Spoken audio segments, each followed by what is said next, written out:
How to completely uninstall OBS Studios in your Windows 11. So hey guys, welcome to this tutorial. In this tutorial, I'll be guiding you through the exact steps on how you can uninstall OBS Studios.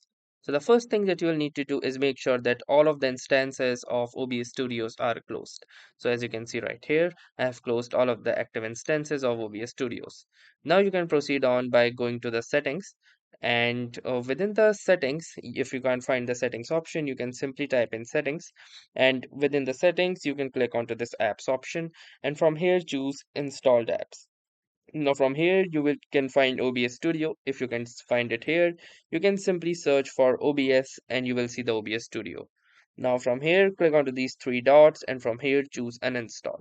Once you click onto this, it will show you a confirmation which says this app and its related info will be uninstalled. So click onto this uninstall button and choose yes. And once you do this, you will see that the uninstallation wizard is running, and from here you can choose the components that you would like to delete.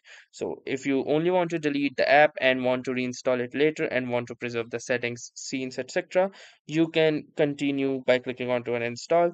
But if you want a complete uninstallation, you can also choose in this settings, scenes, etc. option as well. And then you can click onto this uninstall button. And here you can see that the files are being deleted. And once that has been done, you can click onto this close button. And now you can see that the OBS Studios has been successfully deleted from your Windows 11 PC. So that was all for this tutorial. Thanks for watching and have a nice day.